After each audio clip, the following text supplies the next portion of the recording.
Ohm's law की बात करते हैं। चलिए ओम्स लॉ, ठीक है, ये बहुत पुराना, आप लोग कई सालों से इसको पढ़ते आ रहे हैं, ओम्स लॉ को 10th क्लास से पढ़ते आ रहे हैं। ओम्स लॉ क्या है? ओम्स लॉ क्या कहता है? It gives us relation between, it gives relation between applied voltage and current in the conductor, V and I. V और आई में एक रिलेशन हमें बताता है, ठीक है। वी और आई में क्या रिलेशन है? आप कहोगे सर मुझे तो पता है, V equal to I R, ठीक है, I equal to V by. उसके आगे भी अब थोड़ा सा डीप नॉलेज यहाँ पे हमें हासिल करनी है।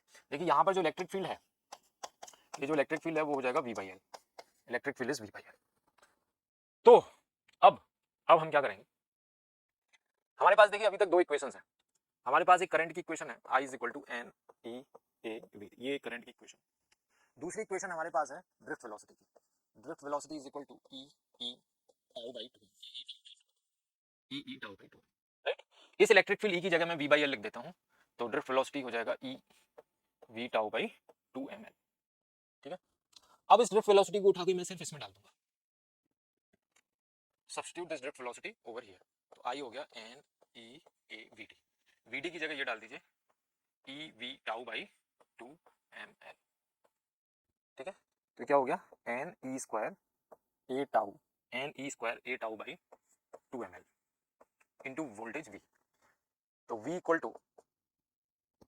To two M L upon N E square A tau into आई।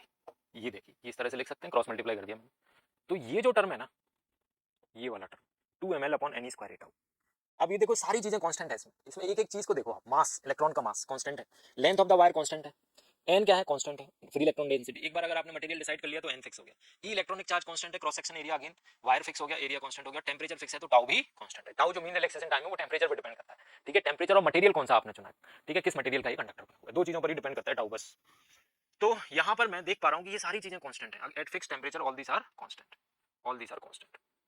तो इस कांस्टेंट को हम एक नया नाम रख देंगे R, V equal to R into L. और यहां से मुझे क्लियर कट पता चल रहा है कि जो करंट है, current is directly proportional to voltage और voltage directly proportional to current. और इस आर को हम कहते हैं रेजिस्टेंस, ये है असली रेजिस्टेंस, ठीक है। इस आर को हम कहेंगे रेजिस्टेंस, ठीक है। आर आर क्या हो गया? R is resistance of this conductor, resistance of the conductor. और R is equal to two M L upon N E square A tau, two M L upon N E square A tau, this is the resistance. समझ आ गया?